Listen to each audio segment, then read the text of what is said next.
Hey, I'm Joey. And I'm Dana. Welcome to Car Chats. Today we're going to be talking about the church and the LGBTQ community. This is definitely going to be a topic that we will have ongoing conversations about, but today we're going to take it to the local level and talk about our experience in church. So we'll start by giving you all a little context and talk to you about our experience growing up in the church up until now. Dana and I currently still attend the church that we grew up in, and since we were babies, we have been attending this church. Our church is part of a denomination called the Christian Reformed Church, which is under the umbrella of Evangelical, Protestant, and Reformed. It was actually a denomination that was started by Dutch immigrants, and they split off from the Reformed Church and created the Christian Reformed Church. We understand that saying evangelical and Protestant and Christian in general may be a little bit triggering for people in the LGBTQ community, and that is completely understandable. Thinking about the fact that we grew up in a church that was created by Dutch immigrants who are notoriously conservative and traditional is very interesting to think about how that has played into our stories.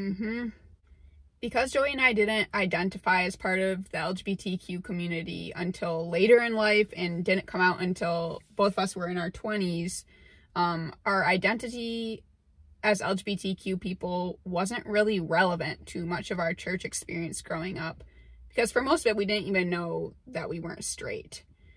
That's definitely different than most people in the LGBTQ community's experience within the church. Many people in the community experience a lot of hurt and harm from their growing up years in the church, which Joey and I had none of because it took us much longer than the average person to realize we weren't straight.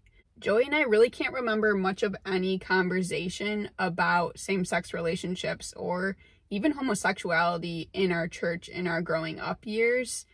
We also didn't know of any same-sex couples in our church or even anyone who was out at our church growing up. So this really wasn't a conversation that we were having at all or even on our minds at all during our growing up years at church.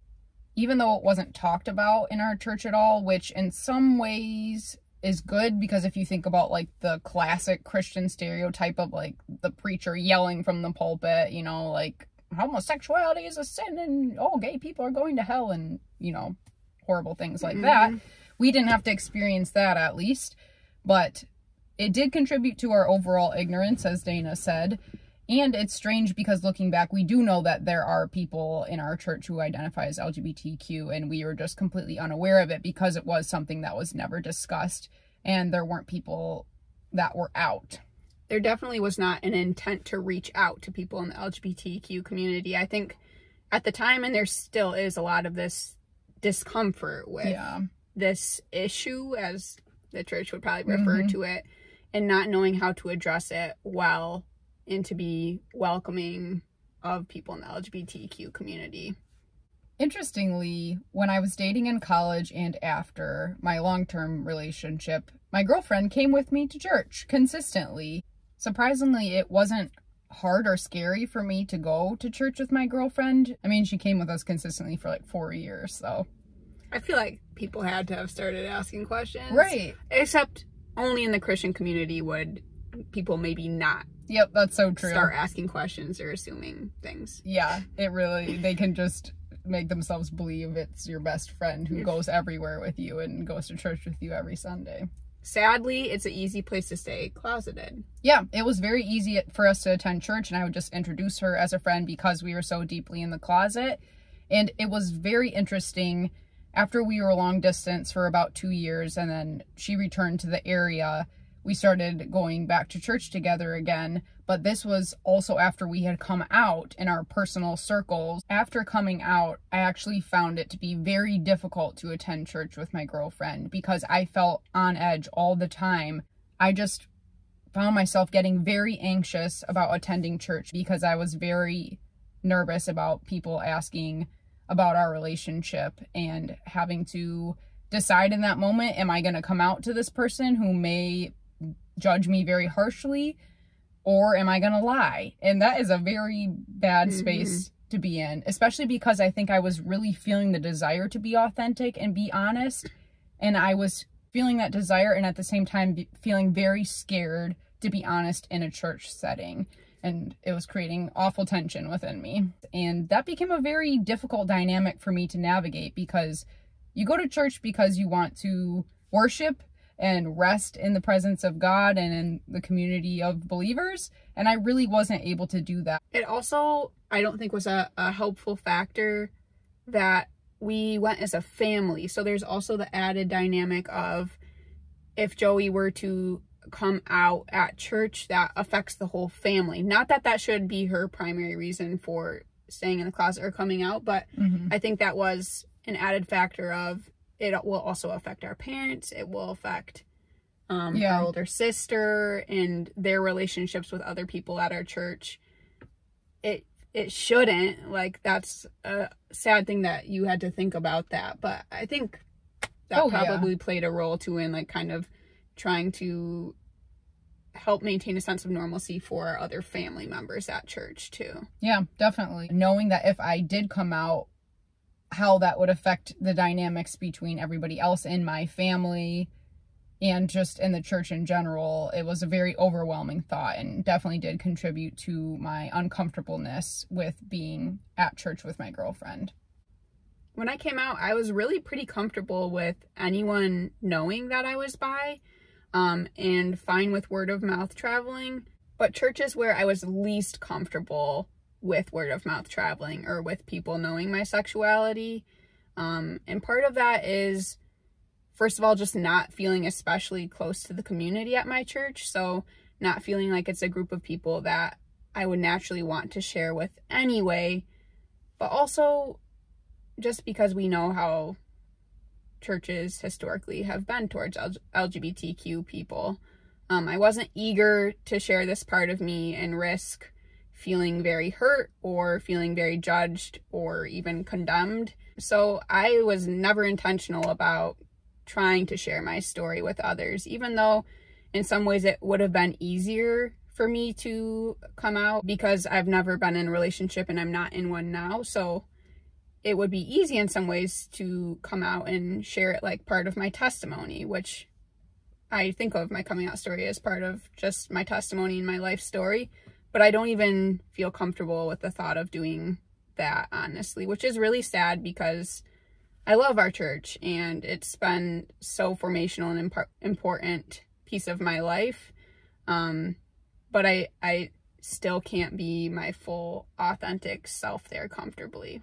We both know that we could have come out and still could come out at our church and be safe. There isn't a physical threat of safety for us.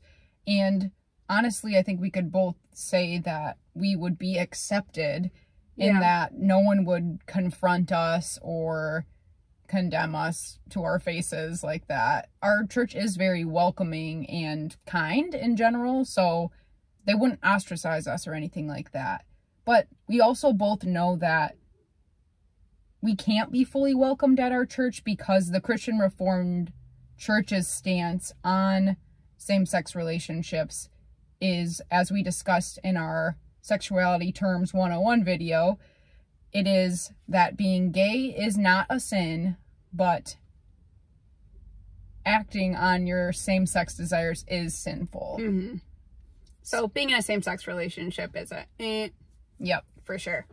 I do think it makes a big difference that there literally have been no people openly out at our church, at least that we're aware of. We're plugged in different ways, but we're not super involved in lots of different settings in our church. So it's possible that there are people who are out that we just don't know well enough to know that. But I mean, so I've been there 27 years and I just recently started learning of LGBTQ people in the church. And there was no example before us to say, you can come out here and be safe, or you can be a couple here and be safe. And I think that makes a huge difference. And when you're not fully out in a space, to see that example modeled and to see it go well or poorly will give you a good clue as to what action you can and or should take. So all of this leads to where we're at now, which is the middle of a pandemic, as you all know very well. So we have been attending our church through their virtual services that they put on Sunday mornings. And honestly, we have really loved that platform. Our church has never been a super fulfilling community for us, so the virtual platform has actually been pretty easy for us to adjust to because we haven't been missing that aspect of our church. We know that when we can return to in-person services, which who knows how long that will be, but we're starting to think it might be time for us to start looking elsewhere just because we don't know if we have much of a future at our church because of our sexuality and because of our church's stance on same-sex marriage and relationships. Yeah, we had looked around a little bit at other churches or gone to a few other church services in the past year and a half or so.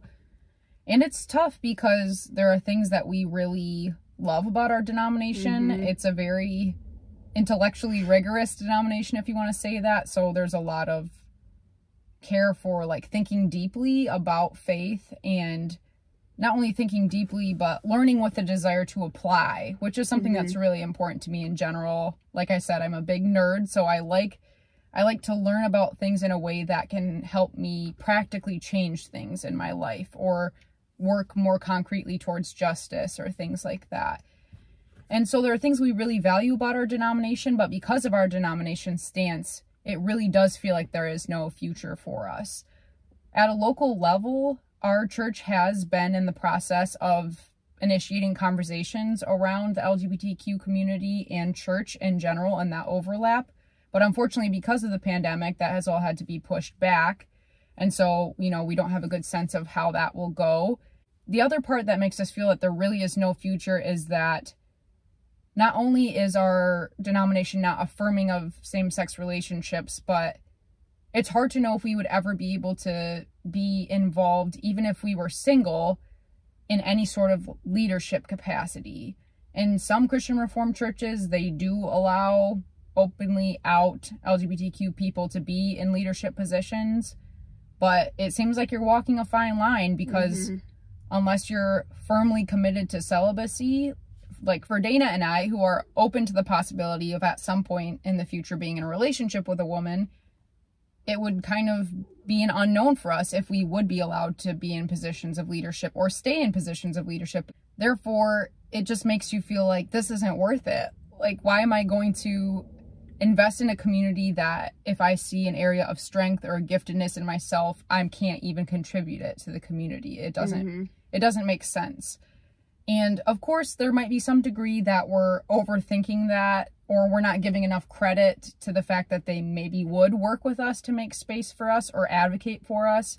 But again, because it hasn't been modeled in our own church, or we haven't had examples that we could see that it worked and the LGBTQ people are at the highest levels of leadership, it does make it seem futile. Like there's no point of pursuing it. Which is really sad. Like the more Joey and I have talked about this, the more I realize how much our church denomination feels like home to me and how much I want to hold on to hope that it can remain our home. It's not a pleasant thought for me to think about having to start searching elsewhere, because there are so many things that I have loved about my church my whole life and that I love about our denomination. I really want to have hope that our church denomination will change their stance on same-sex relationships and marriage, but they have not really given us any reason to think that they will, unfortunately. In fact, a group of leaders in our denomination have just spent the past 4 years studying questions surrounding sexuality and same-sex marriage and relationships in particular, with the intention of deciding whether or not this needs to be a topic we revisit and possibly change our stance on. And they just released their report in the last couple of weeks, and it doesn't look super promising. It looks as if they are hoping to reaffirm the stance that our church denomination has held for the past, 40? Yeah, I think 1973 was the original report or something. Yeah, so 40-ish years they've held this stance, and it looks like no, that's almost 50 years actually. Math. 50. So it looks like they are gonna stand on that same firm line that they drew 50 years ago, where they determined that really the only option for LGBTQ Christians is to remain celibate. Reading through that report has been really discouraging in multiple ways, including the fact that the report committee all had to already agree with the current stance of not being affirming of same-sex relationships, so it seemed a little biased. How is it not, is my question. But we don't want to get into the weeds too much. But it was really discouraging to see that they were recommending that our denomination not really address this any further and just stick with what we've said, which is that we're not affirming of same-sex relationships. And that really does make us feel like if they move forward with approving that report, it would be the final nail in the coffin, so to speak, of our future with this denomination, which is really sad and discouraging to think about. There has been a silver lining in that we're part of a group of the LGBTQ community and allies within our denomination on Facebook, and there's been a lot of feedback and action since the report was released, and people really wanting to make our voices heard and say, no, we do not agree with the results of this report, and we want to say we want our denomination to be fully affirming, and we will push back hard if this is the direction that the denomination really does want to go. So it's been encouraging to know that there are people in our church who think more progressively about this, and they're not going to settle with just sticking to the old way of thinking about things, or at least revisiting it in a way that actually incorporates affirming perspectives and gives them a fair shot. And so that at least has made us feel that there is a glimmer of hope in the midst of some discouraging times within our church specifically. It always is just inspiring, and it feels so good to know that there are people out there who are willing to speak up for the community and honestly stick their necks out in some cases for us, and to acknowledge that we can't be ignored and that this needs to be addressed fairly and with our stories in mind. Not just the obscure out there stories, but no, we are sitting in your church. We are members of your church. And we want to remain members of your church. Yeah, it just feels like we have not been addressed directly. Addressed directly. We have stayed at our church so long because we love a lot of aspects of our church, but there are elements of our church that can't fully meet the needs that we have specifically as members of the LGBTQ community. And we want to talk just a little bit about those things and what we really want and need from a church. So the first of those things is just to be able to be our whole, full, authentic selves in the church. We don't want to have to hide part of who we are. We want to be able to be fully us, and being part of the LGBTQ community is a big part of what makes us us. We think that the church should be one of the places we're most comfortable being vulnerable and should be vulnerable.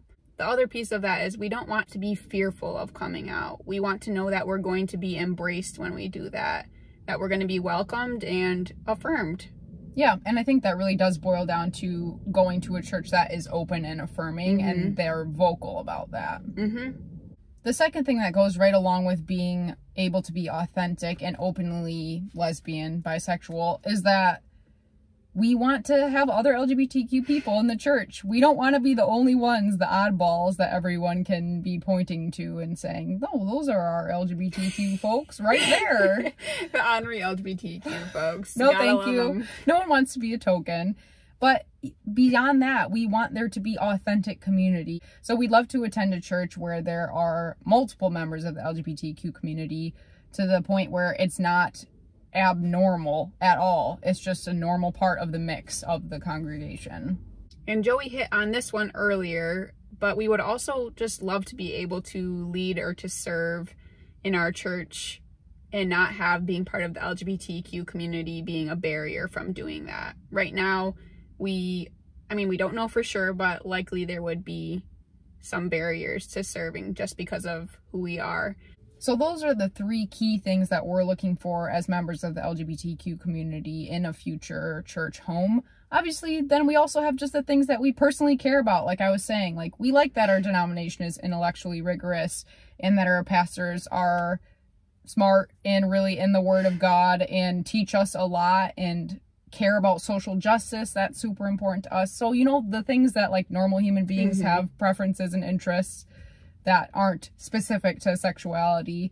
So if we can wrap all of those things up into one, please point us in the direction of said church. Finding a church is hard enough. And then you're part of the LGBTQ community and that's so 20 times harder. And discouraging. Yeah, I can tell you, I have just felt so uncomfortable going into a new church just because you feel like someone could put you on the spot or like you wonder if you're going to have to out yourself. It's just not a good feeling. You're just constantly asking yourself those questions and trying to like gauge what other people around you are like or what their stance might be. And that's not a healthy thing to have to be constantly processing when you're also just looking for a church and wanting to know what the community's like and what the pastors are like and what the worship experience is like. And what the mission and vision of the church is like. Yeah. Which I do think that's actually a good example of why it's so important that churches publicly proclaim and display that they're open and affirming. Because that tells the LGBTQ community, we see you and you're welcome here and you will not be outcast in any way and you won't be looked at differently. You're already a part of this community. That makes a huge difference. Yep. We recognize that our experience within the church is very unique for people in the LGBTQ community because we have never been out at church. So because of that, we have had a very easy and largely positive experience in the church. Yes, we've experienced some anxiety and questions and confusion because of our identities and always wondering if we'll be outed or have to come out. But we have not experienced the outright rejection and harm that many churches have inflicted to members of the LGBTQ community. And we just want to say, if you are one of those people, we're so sorry. And we grieve with you, honestly, that has been the experience of so many people in the community.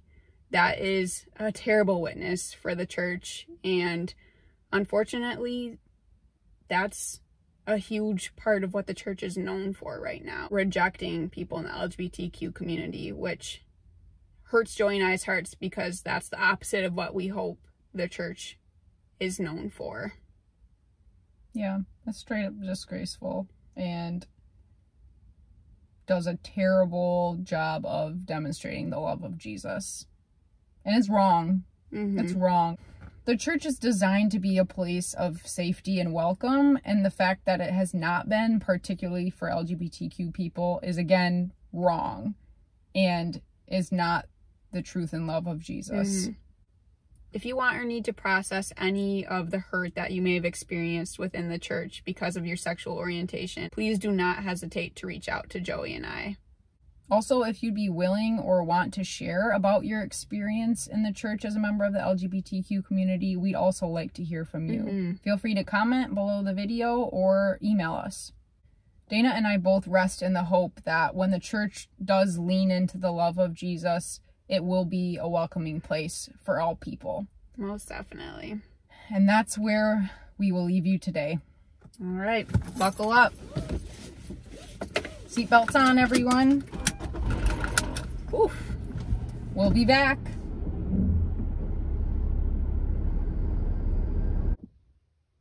Hello. We weren't straight.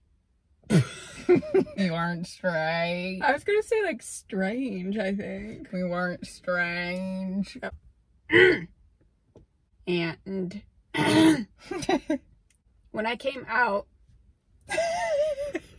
nope, where we are comfortably, nope, I didn't mean to say it. Was that a sentence? Yep. I also need chaps. Oh, goodness. It's gonna be a long session. Why are all my chapsticks like that? Because you leave them in the car and they overheat. It's too hot. Oh, darn it, that stinking light. It's okay. I didn't wear this shirt already, did I? No. Okay. Open to being Bean. What? Okay. Taco. You look like a barfing cat. Those dogs are driving me bonks. No. Shut up.